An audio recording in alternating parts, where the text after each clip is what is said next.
All right, class.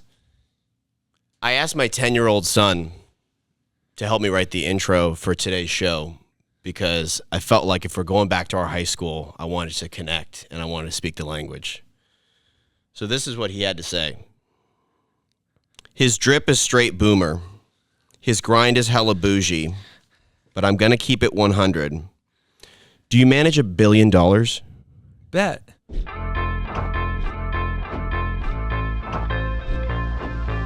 Welcome to It's All Money. Your hosts are right here in front of you. We're checking out It's All Money.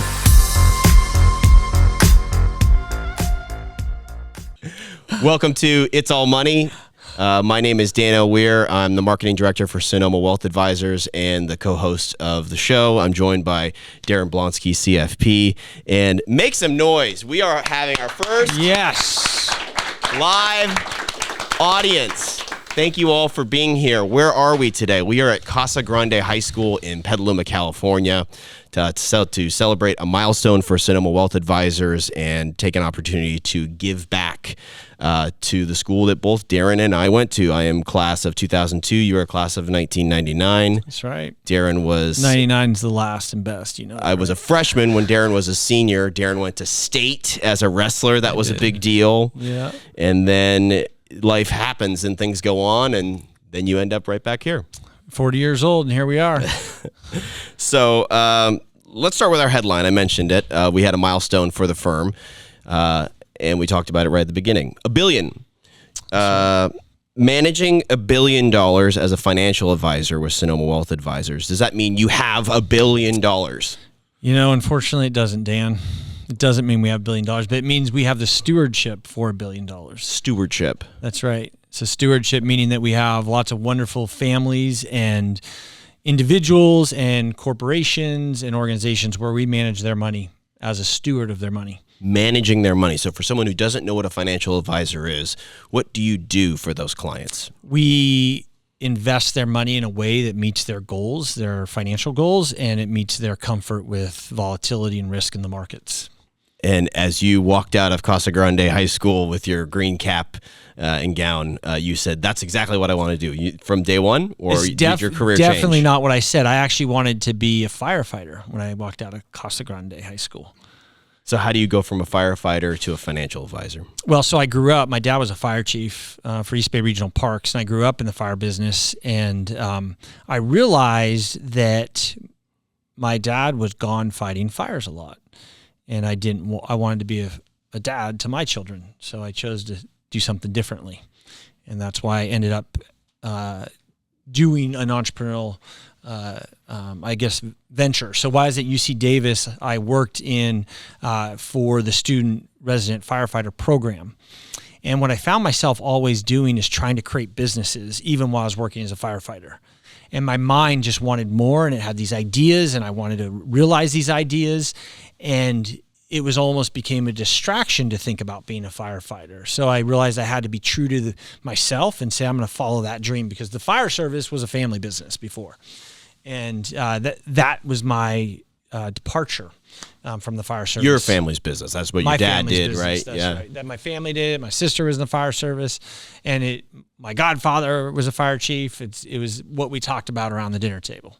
We're sitting here in the entrepreneurship class. What a great story right here to begin with, which is that some of you may have businesses or may have careers that are sort of in line for you, or your parents kind of think you should do something, and you bucked that trend. I did buck that trend. What did your dad say?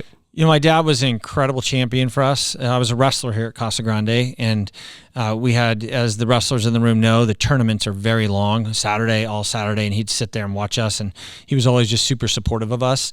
I think deep down, he wanted me to be a firefighter, though. Was he ultimately proud of you, though? I think my dad was really, really proud of me, actually. Yeah.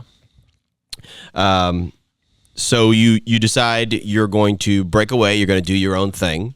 How do you even start for someone in this class who you've made a decision? Could be my financial advisor, could be any other career for you. Could be a scientist, could be a restaurant owner, could be anything. How did you start? What was day one of I'm going to be financial advisor? So Dan, you know the book by Matthew McConaughey called Green Lights, right? So it's a great book. If you haven't read it, It's not exactly slightly PG, inappropriate for high school, maybe, but then but it's again, a great book and teaches a great principle. And one of the great principles they teach in there is this idea of green lights, and this idea that if the universe in some sort of odd way shows up for us. And so what I always tell young entrepreneurs is when you've decided, then the universe shows up. And it's first about deciding what you want to do. It's your lack of commitment that gets in your way. It's not the universe. So I have found, even with Sonoma Wealth, when we created Sonoma Wealth, we were talking about this earlier. We were trying to find a URL. That's one of the most challenging parts of creating a business now, is actually finding a website that works, because they're all bought or owned and ready to be sold, or they're actually being utilized. And we picked Sonoma Wealth Advisors because we could get that website. And then 2 years into the business, I got an email that said, "Hey, Sonoma Wealth's for sale. Do you want it?" And we bought it and changed it all over. And that was a green light moment. Like, oh wait, this makes sense. We're on the right path.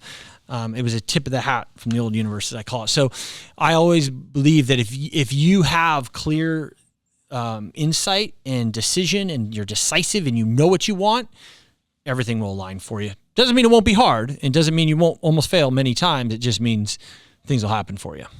And to that same point, something that I've learned really from Daren, working with Daren, is that sometimes in business and in life, you'll feel like it's an either or situation. I have to go to this college, or I have to go to this college. I have to do a deal with this person, or I have to do a deal with this person. It can really feel like you have one choice to make. And one thing that Daren has stressed to me is sometimes the decision is to do nothing. So if it's not obvious what you need to do, sometimes it's just to chill. Sometimes it's just to see what comes to you, and see if something else changes, or see if something else presents itself. And you can end up catching green lights, as you said, or destiny, or whatever you want to call it, indicators of which path you should be taking. I always in my mind say that inaction is just as important as action, and that you have to be willing to sit tight and observe. That time where you're gestating your ideas and being creative and thinking is just as important as the time when you're executing. One of our organizational goals is called pivot, or I guess our values we call pivot. And the idea is that we'll go down a road and it doesn't work out, and we'll just pivot and move to the next one. And one of the fundamental keys of being a good entrepreneur is being able to pivot in the moment. Being able to say, we did that, we just spent $1 million on that project, and we're going this way. Actually, a fun story, a guy named Chet Lim used to work for Apple. He was a graduate. He used to wrestle with me here at Casa Grande, and he was an engineer. And he developed one of the first earbuds for Apple.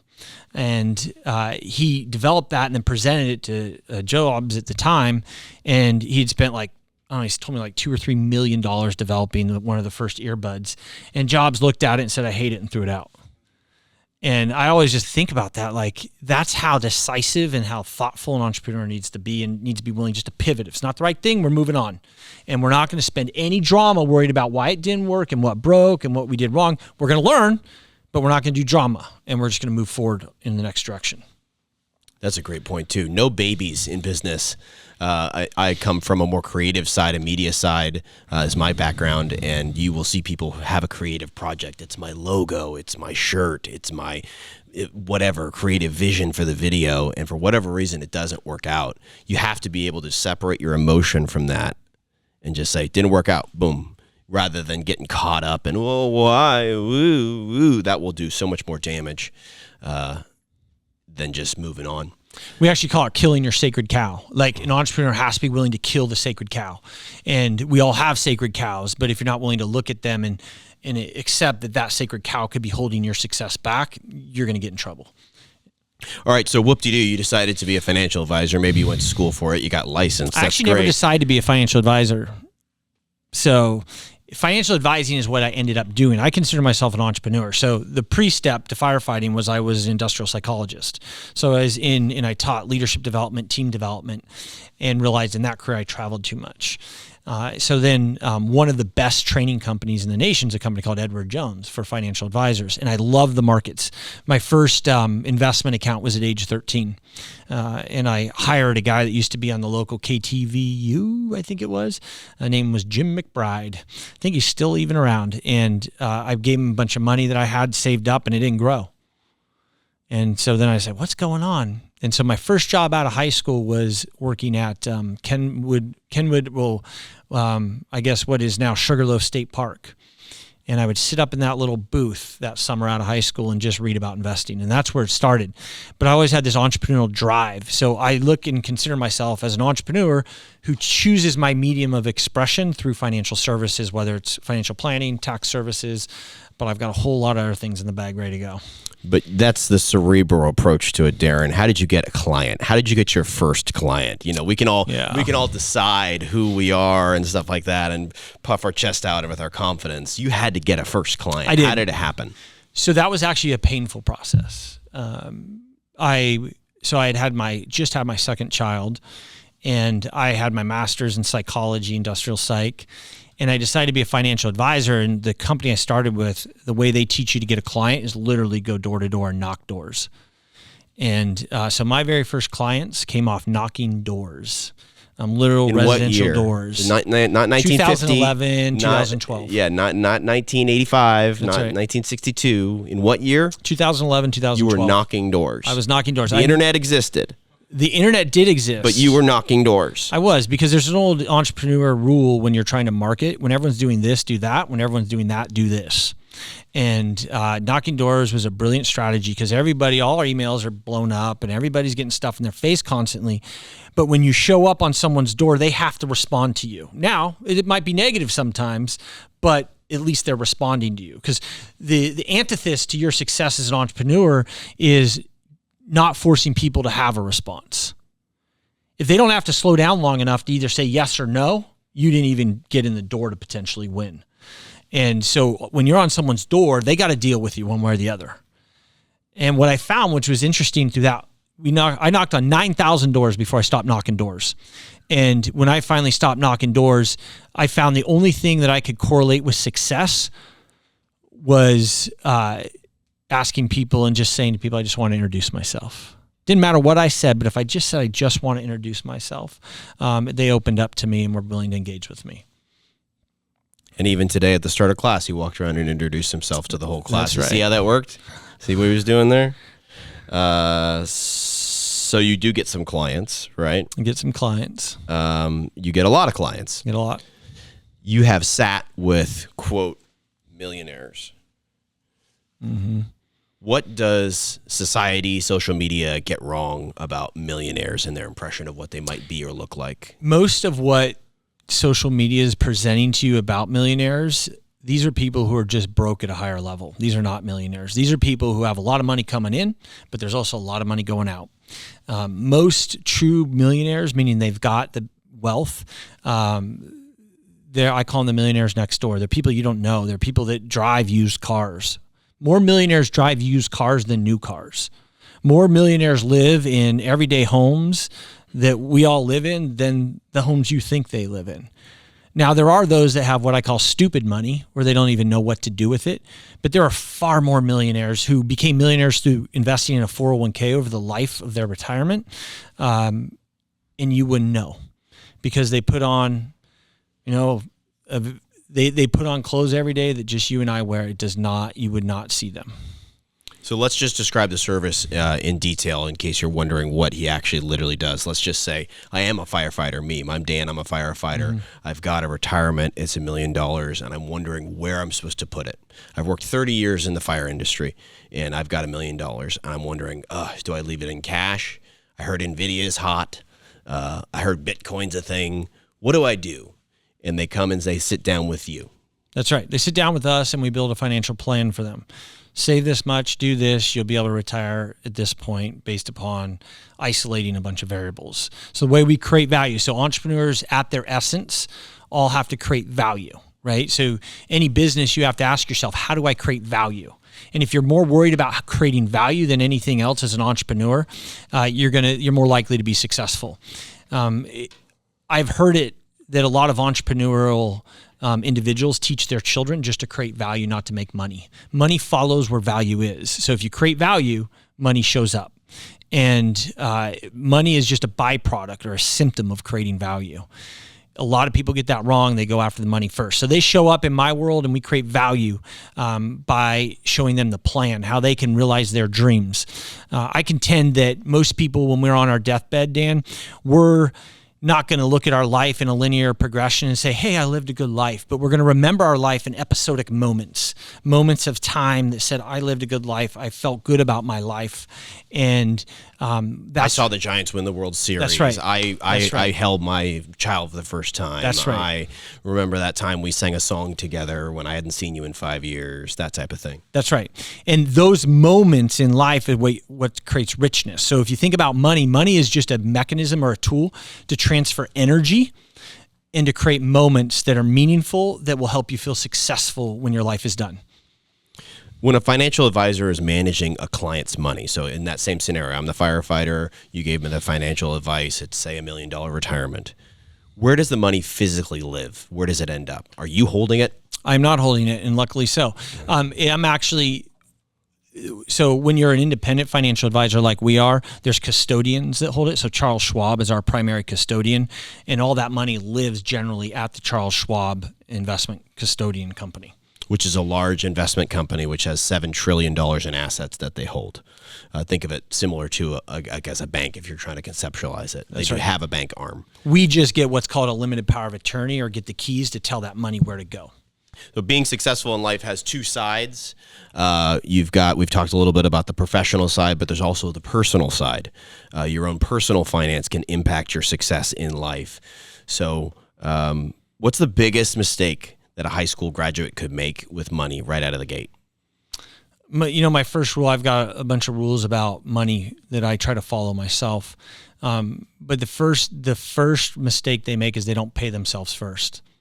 So what do I mean by that? If money comes in and money goes out, what did you actually gain? If you're bringing $100 and $100 goes out, you didn't actually gain anything. You got more value in the sense maybe you got some food, maybe you got to do something cool, but you didn't gain anything. And so that's why we always say you need to pay yourself first. So you need to pay yourself generally to retire someday 15% of everything you earn.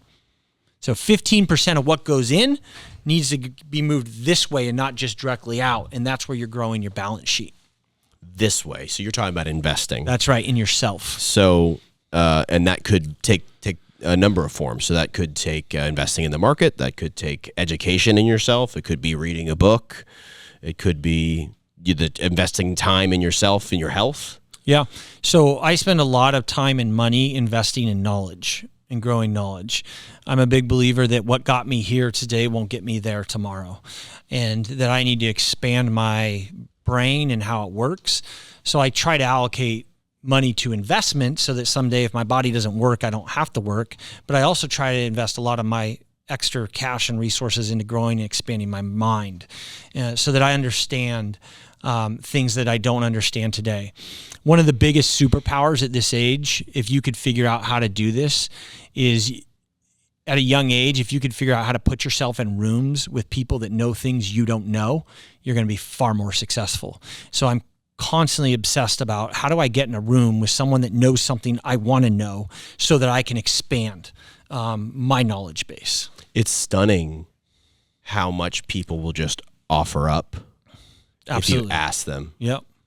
People you see that on TikTok, right? The dude walking around saying, what do you do for a living? Right? And it's the same thing. Like, dude's like, oh, I do all this. I manage 80, blah, blah, blah, blah, blah. Yeah. People give if you ask. When should, we've got a range of ages in here, 14 to 18-year-old kids in Petaluma, California.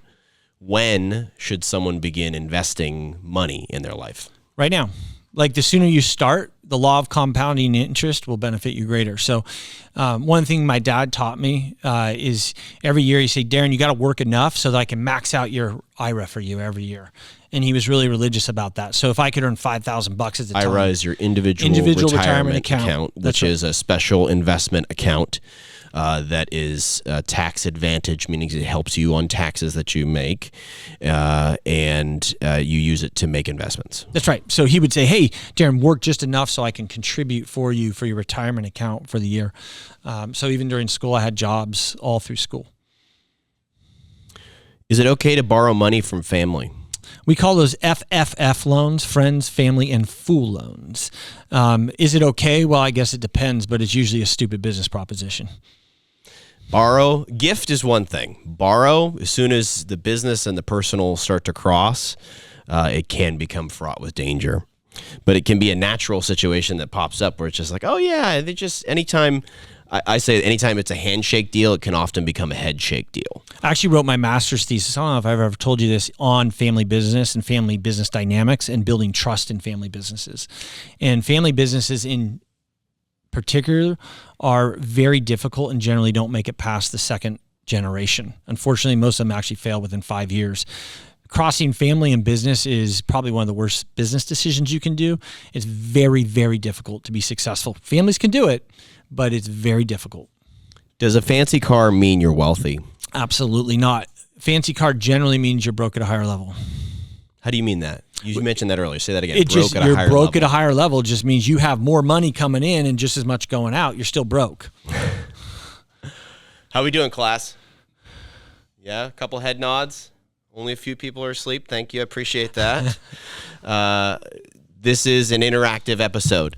So we want to give you a chance. I've got some more questions for Daren, but I want to give you a chance to, after you've learned a little bit about his story in our show, talked a little bit about money and finance, I want to give you an opportunity to ask your own questions. So we've got Zach with the mic here. Who's got a question? If you don't, we'll just keep rapping until you do. We're not make it all awkward for y'all. Why don't you start with your full name and what grade you're in? My name is Angel Mejia, and I'm a senior. And my question is, what inspired you guys to start doing a podcast? Wow, that's a great question. So Dan, tell us some of your story, because I think you've got an incredible story, and tell them how I poached you out of radio. So we could do probably an entire episode on my story, but long story short, I was a radio personality for 15 years here in Sonoma County on a country radio station and a little bit on a news station, and I was looking for a financial advisor.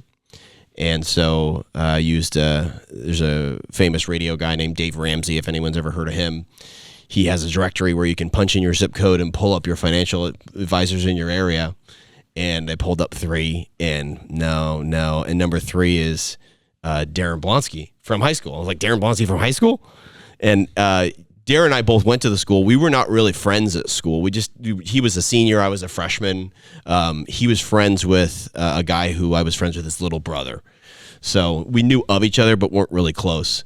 And so, but I thought, I got to call him. I got to call Daren. Flash forward 3 years from that, I'm working for him.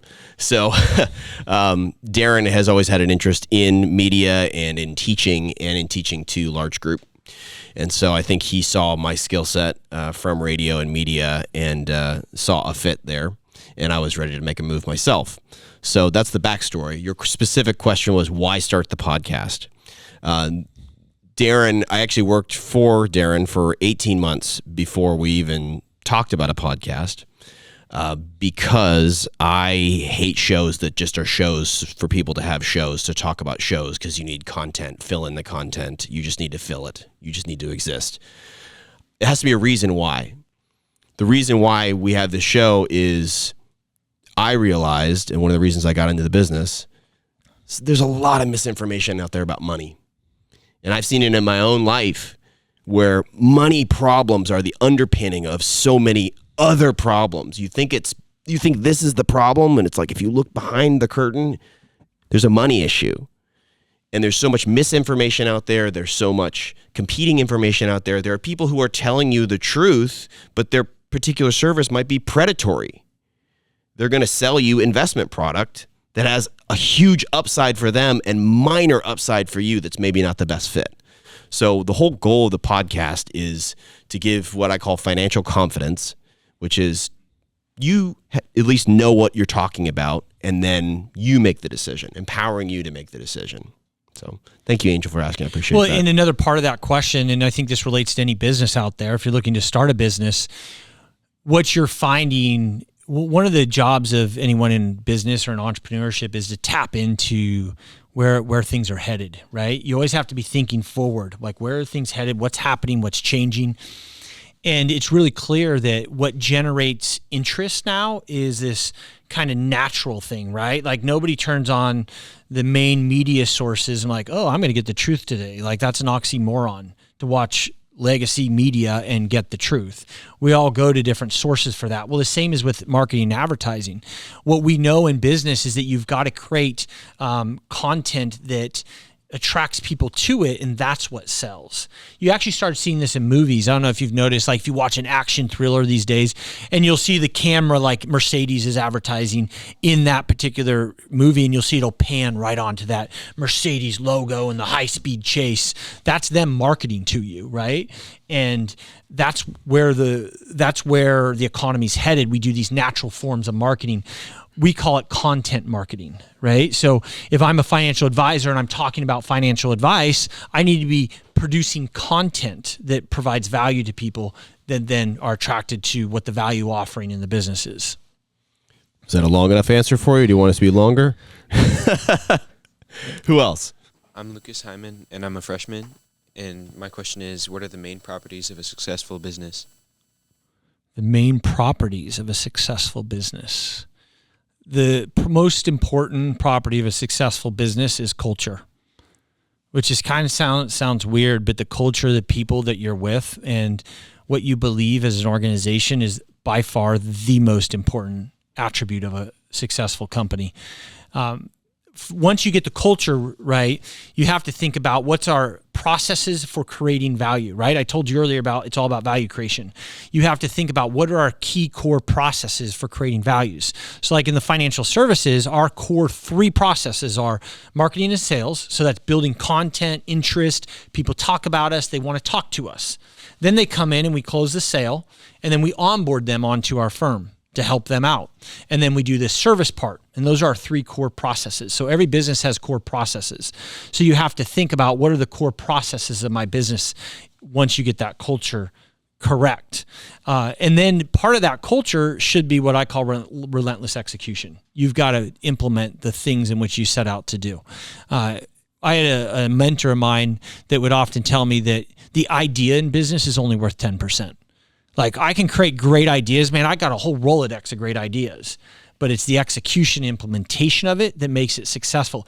Actually, one of my failures is I tried to create Facebook before Facebook became Facebook. I don't think I've told you this story, Dan. I was part of the Sacramento Entrepreneurship Academy in college, and we created a product, and we called it Terminus, where people in school communities could come together and communicate. At an airport? Yeah, right. The name was awful, right? Terminus. But the idea, we saw it, Facebook took off and worked and became very successful, and ours didn't. It sunk and failed miserably. But that's another piece of, I think, a really great business person is failures and failures learning. And what, to say succinctly, doing exactly what you said you were going to do. Yeah. If you tell, any business has a client, whether, when you walk into Pete's Coffee and you order a coffee, you're their client. And if you ordered a coffee and they didn't give you a coffee, you might go back one more time. You're not putting up that twice. So it's the same in any other business. Actually on the wall, there's a guy named Peter Drucker over there. Peter Drucker was one of the foremost thinkers of business. And Peter Drucker has a quote that says, 3 things happen naturally in organizations: friction, confusion, and underperformance. And then he says everything else requires leadership. So another really important attribute of that is the leadership, right? As an entrepreneur, you're a leader, and understanding leadership and how that works is what will help you be most successful. So we got Mr. Meirik, teacher of the class. This is the entrepreneurship class. Yes, thank you guys for being here. 2 quick ones, maybe related, maybe not. Are you happy with the choice that you made for your college degree? It's psychology, right? And then the second one is, why do we even need you guys if we can just go straight to Vanguard or whoever? Or robo-advisor. Yeah, that's right. I love that question. All right, so I'm going to take the first one first.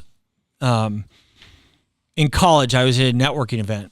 It was with a large bank, and it was all the executives. And a friend of mine was an executive assistant to all the executives at the bank. And I was invited to this networking event. And so I went to this networking event, and I asked each of the bankers, I was like, what did you do in college to become a banker? And these are executives of a very large bank. to the T, none of them said finance. Oh, I did this. Oh, I did that. I always believe that a degree it just teaches you how to learn. So whatever you want to learn, go learn it, and the degree just teaches you how to learn. But that's what the goal of school is, to teach you how to learn. The people in life who adapt faster, learn faster, are more successful. It doesn't really matter what you learn. Chances you're going to use your degree out of college, slim to none, statistically.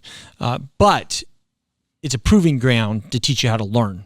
And that's why getting a degree is really important, because you need to learn how to learn, because in business, you need how to learn and learn quick. So that's the first thing. The second thing is, why do you need a financial advisor if you can just go to Vanguard? And I love this question, especially because if you go and you look on the internet, and we'll put this in the show notes, and you look at Vanguard's alpha study. Okay, so Vanguard, that is the do-it-yourselfer of all, I guess, investment world, is like the belly of the beast. Meaning, in our scenario, instead of me going to Daren and asking him to help me pick the investments, I just say, I don't need to pay you any money. I can just go to the internet and do it myself, DIY. I'll choose the investments, and they'll robo-invest it for me. That's right. And what's most likely to happen is you're going to go invest your money, and our brains are actually wired to do it wrong. That you're going to do things with your money that will get you in trouble and not help you get to the end of the road. And we call that behavioral finance. And so when you look at Vanguard's Alpha Advisor study, what it says is most of the value the advisor plays, and it's roughly around 3% in enhanced returns every year, comes from behavioral coaching. What's that mean? It means when the market's crashing and you're freaked out and you want to sell all your assets, your advisor says, time out. Time out, time out. It means when you want to put all your money and YOLO it into Pepe coin, your advisor says, time out. Let's hold off. Here's why you want diversification. So it's that check through that system. And your brain, your lizard brain, because we all got lizard brains, are wired to do it wrong. And so if you don't have an advisor or somebody in your life that is your checkpoint for not making bad financial decisions, chances are you're going to do it wrong. You would be one of the very few people that are successful. In fact, traders know this. Like, if we look, you think of the Wall Street traders, the people that you hear about in the movies that are trading money, moving it constantly, they generally only win 40% of their trades. And the number one reason they mess up their trades is because they emotionally respond to that trade and don't understand their emotions. The best traders in the world, the best people managing money, they are absolutely zeroed in on their emotional intelligence. And how do I know when I'm acting out of fear? How do I know when I'm acting out of greed? And how do I arrest that process? Because that's what's going to get you in trouble. And so that's what an advisor does. If you're going to do all that emotional intelligent work to really learn how to invest on your own, you can be very successful. There's lots of people that do it. But the bulk of the population is probably more worried about the football game on Saturday or Sunday. And you got to be really honest. Though, I mean, for Dan, it's all there is. So you got to be really honest with yourself when it comes to investing. And I always tell this to clients. I'm like, look, I could go build a house right now. I could figure it out. I'm smart enough. I can get a book. I can watch YouTube, and I could build a house. But I promise you, I'm going to make a lot of mistakes building that house. And I've made a lot of mistakes in my financial life. I've watched people make mistakes. Chances are we're going to build that house faster together with less mistakes. And that's why you need an advisor. That fiduciary, so the question is, are we a fiduciary? We're absolutely a fiduciary. I think it's paramount that you're a fiduciary. So in the investment advisors, I actually wrote a whole book on this called The Broken Dealer. And it is ludicrous to actually work with a broker when it comes to your finances. Because effectively, when you're working with your finances, it's one of the most vulnerable things you can possibly do. Here's my life. Here's everything going on. And guess what? I'm going to tell it all to you and be vulnerable, and then I'm going to let you sell me something. Well, let's go super slow on that. Is everybody with? Anybody want to know about this? The difference between a broker and a fiduciary? This is important. It's good. Okay. This is important. Okay, so it all breaks down to how someone is paid. Okay, so let's say in this case that I'm the advisor now. I am the captain now. Okay, I'm the advisor. You're the client, and I'm a broker. And I want to sell Daren some stock. Pick a stock. Somebody give me a stock. Anything. Any company. All right, Chevy. Coke's good.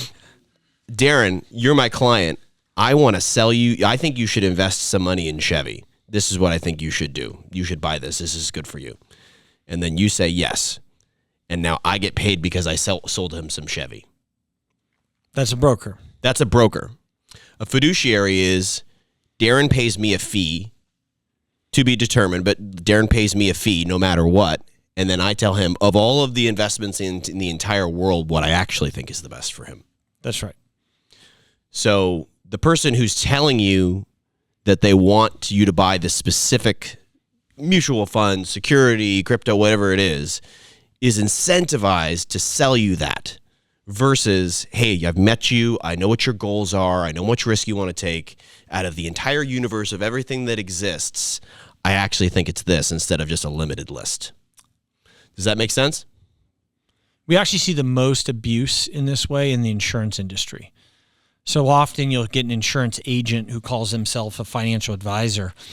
If you get paid more to sell insurance, you're going to sell insurance. And so if I come to you, Dan, and I say, Dan, here's my $100,000, here's my $1 million, and you're an insurance agent, chances are I'm going to end up with you know what would be great for you? I know there's 87 other things I could tell you, but actually some insurance would be a really good thing for you. That's right. That's what I think. Yeah. And that becomes the issue, right? And it's not that insurance doesn't play a valuable role in everyone's financial picture. It's just, what do you lead with and what are the incentives? And you always want to know when you work with any professional. In fact, that's a superpower. If you can figure out what everybody's incentive is, you can usually figure out what they want from you. And if you know what they want from you, you know how to get what you want. And in negotiation, it's very important. And in life, it's very important to understand incentives. All right, we're pushing up on the edge of the episode here. So who does anybody want to know about crypto, Bitcoin? Yeah. All right. Yeah. Okay. All right. We can roll all on right. that. What do you guys want to talk about on it? Let's get the mic going again. Does you anybody have any Satoshi crypto questions? Or? Let's get Mike. Yeah. Your name and your grade. My name's Parker Heffelfinger. I'm a senior. What do you think about the Haktua coin? Like, Oh gosh. No. no, this is a genuine question. Of all the coins. Well, $500 million. Pump and dump. Pump and dump. Yeah. It's a pump and dump. So What is a pump and dump? So you got to be really careful, right? So, and this is part of influencer culture. So does everyone know what I mean when I say influencer culture?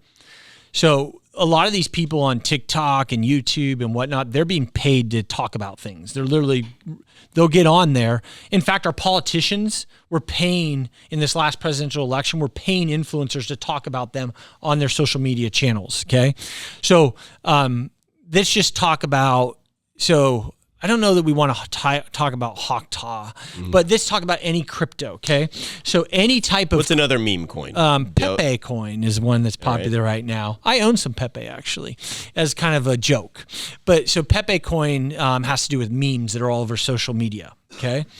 And what happens is these people who develop crypto go to all these social influencers, right? They look at their channels, they figure out who's got the most subscribers, and they say, we'll pay you some money or give you some of this crypto if you talk about our crypto. So what happens is everybody piles in because they see it on social media, and they do what we call a rug pull.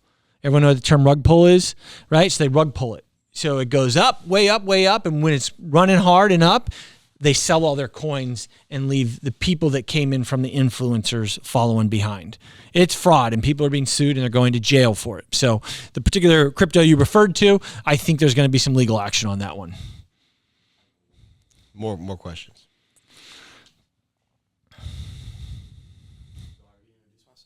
No, you're good. Just go. How did you find value in what you do?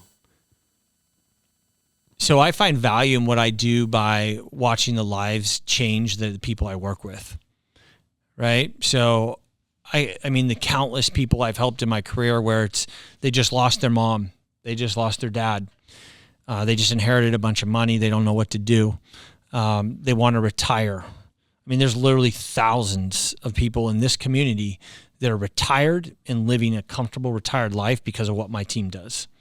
And we help people realize their vision and their goals. And that's the coolest thing about life, right? I go back to what I talked about. I contend at our deathbeds, we're not going to go, oh, I lived a great life because here's my linear sequence of how great it was. We're going to say, I lived a great life and I feel fulfilled because these moments of fulfillment happened in our lives. And that's what we help propel in our planning work. And you help employ 25 people? Yep. I mean, his work has changed my life. without question.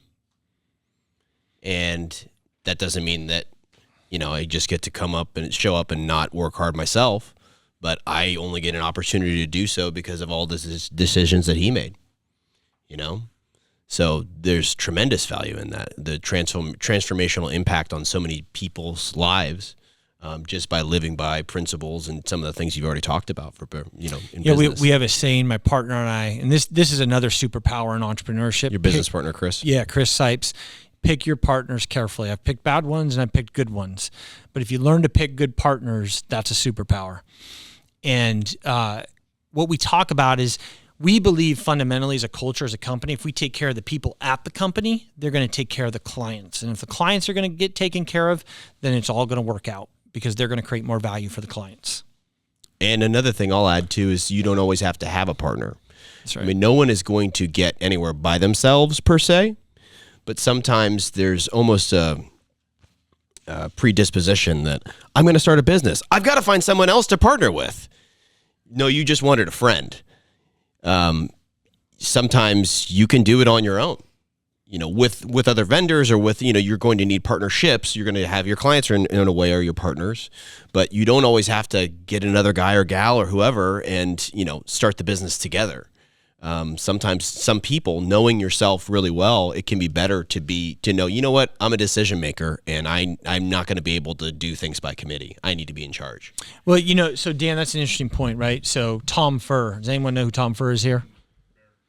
Bear guy, right? So you see this bear thing on campus. Now I think it's Dan, what's Dan's name? Dan Hubacher, who teaches, who's the anglers I see over now. there UACG. Yeah.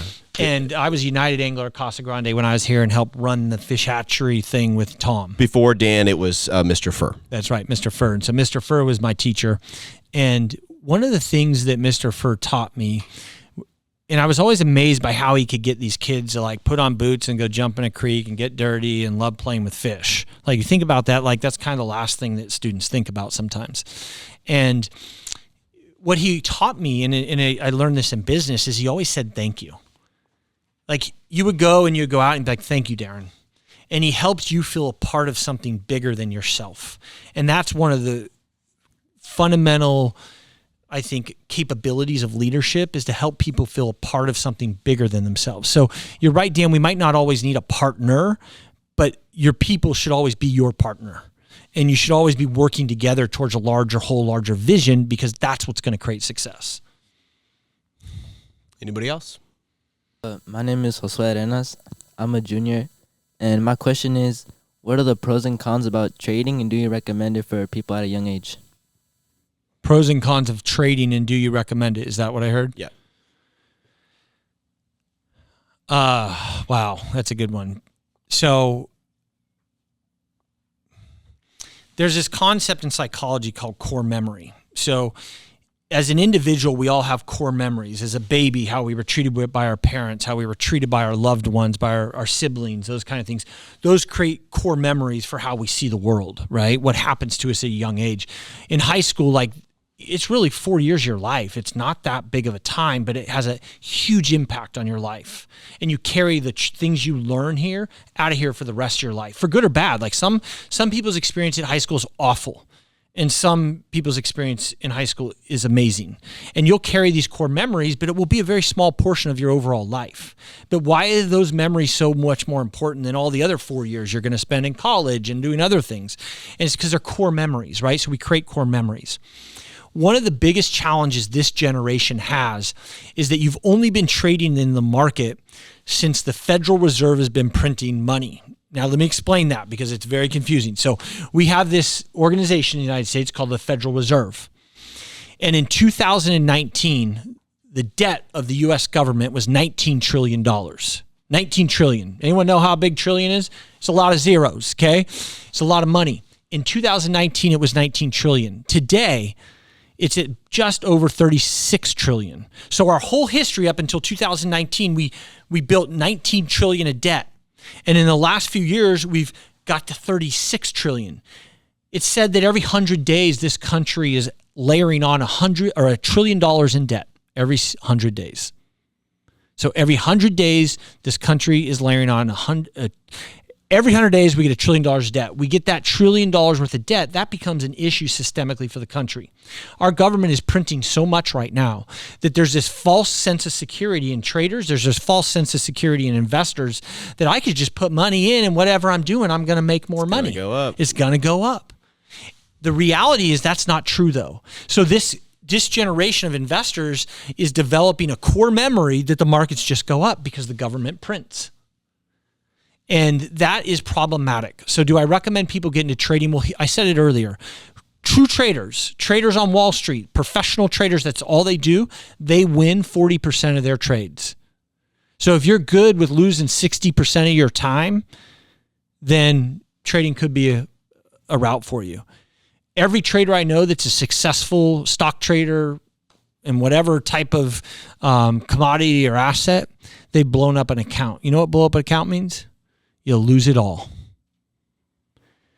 So I'm a big believer that if you're going to trade, you start trading with paper money first. And what do I mean by paper money? It's fake money, right? It's just a play account. You trade on the paper account, you get good, and you figure out an edge. An edge means some way you can win more trades than lose trades. Then maybe consider trading. But I'm here to tell you that the game is absolutely rigged against you. By the big Wall Street trading firms. It's absolutely rigged. Of which you are not a part. I'm not a part of that, right? So we're an investment advisor. We invest in asset allocate, but we don't trade client accounts. So the way that works is there's big banks and they're paying traders on a big floor and they're trading money every day. And their job is to take money out of the market. So if that person sits there all day, every day, and only wins 40% of your trades, and you think that the half hour a day you're going to actually go in and trade and win on a consistent basis, you're fooling yourself. In fact, one of our clients is a slot tech for one of the big casinos around here. And that means that he programs the slots. So when people go into the casino, they put their money in. And what he tells me is that the longer you play, the more likely it is that you're only getting 85 cents on the dollar back.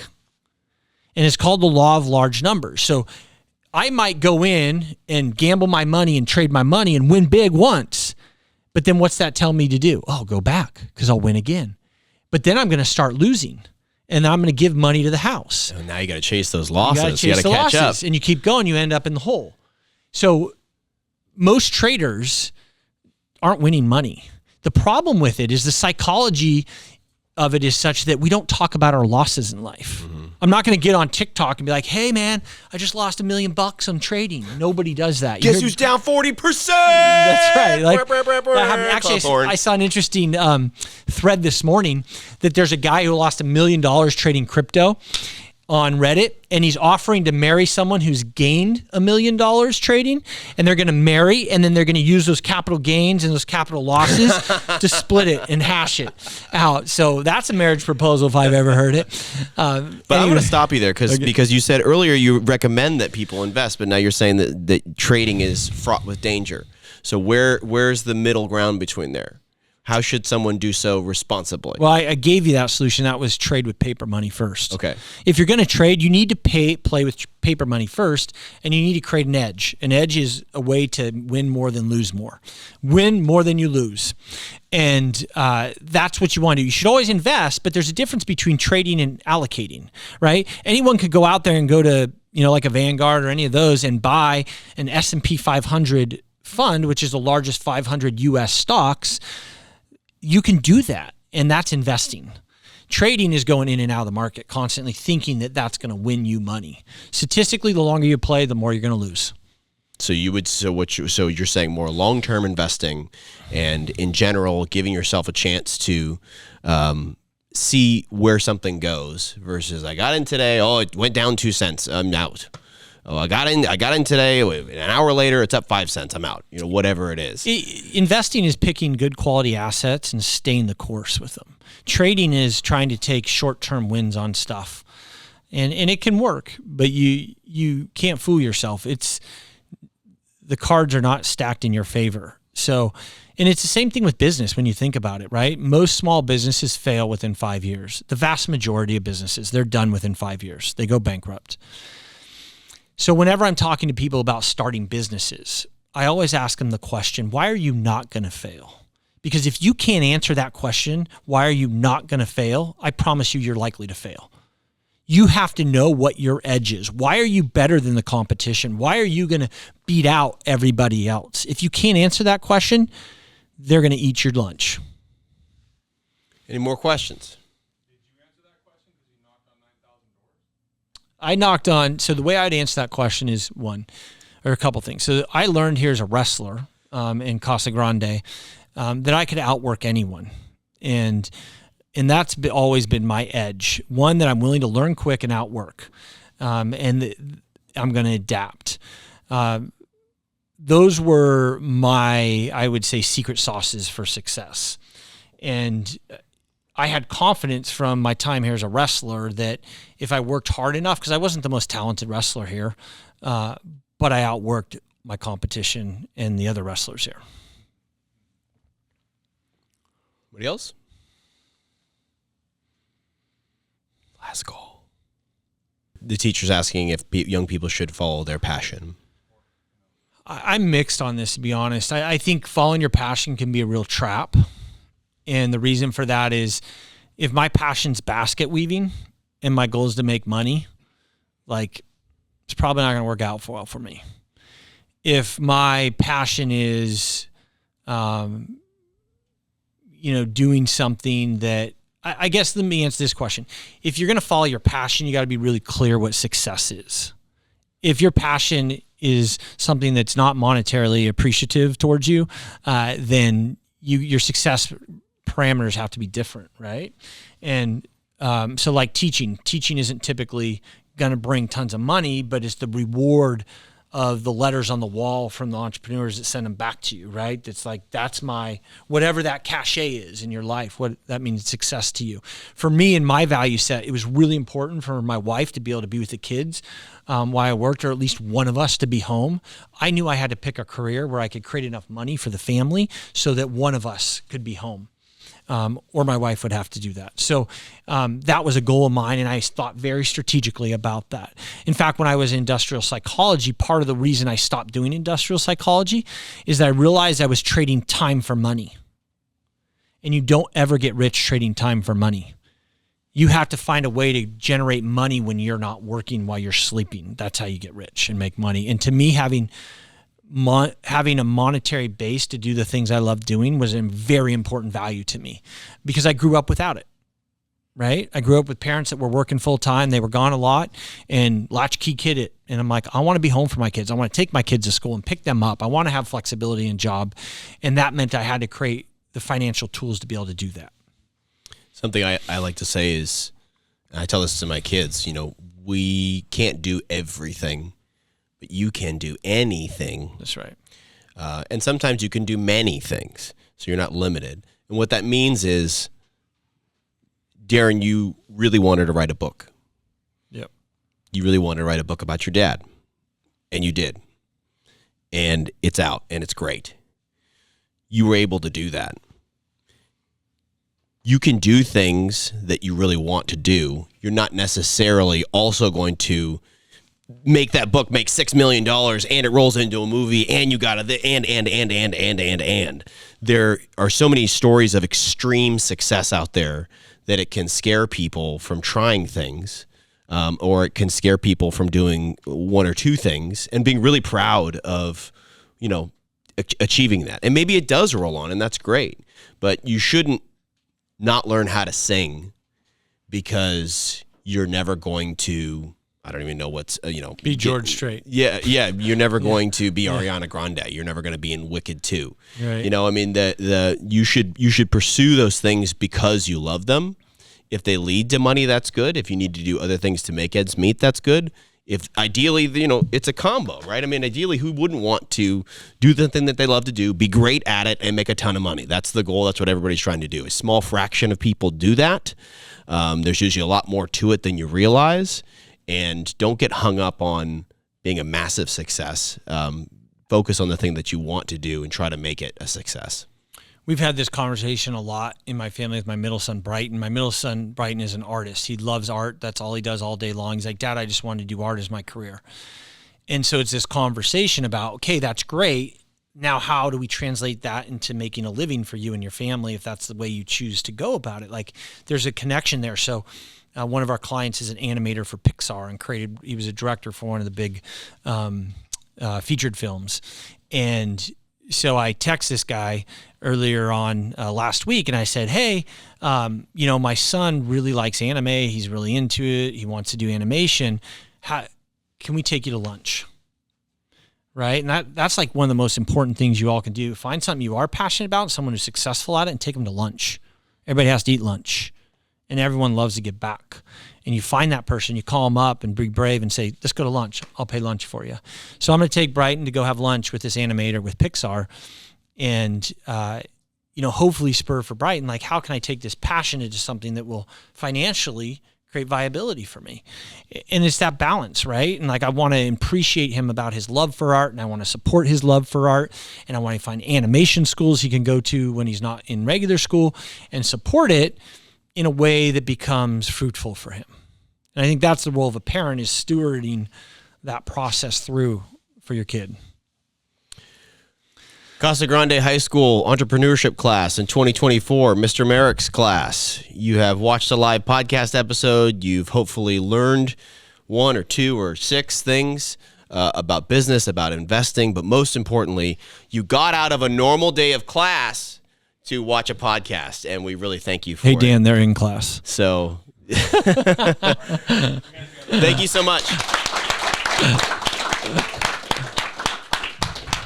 This content was produced by Fermata Advisors, LLC, an SEC-registered investment advisor. DBA, Sonoma Wealth Advisors. The opinions expressed by Fermata Advisors, LLC on this show are their own. All statements and opinions expressed are based upon information considered reliable, although it should not be relied upon as such. Any statements or opinions are subject to change without notice. Information presented is for educational purposes only and does not intend to make an offer or solicitation for the sale or purchase of any specific securities, investments, or investment strategies. Investments involve risk and, unless otherwise stated, are not guaranteed. Information expressed does not take into account your specific situation or objectives and is not intended as recommendations appropriate for any individual. Viewers and listeners are encouraged to seek advice from a qualified tax, legal, or investment advisor to determine whether any information presented may be suitable for their specific situation. Past performance is not indicative of future performance.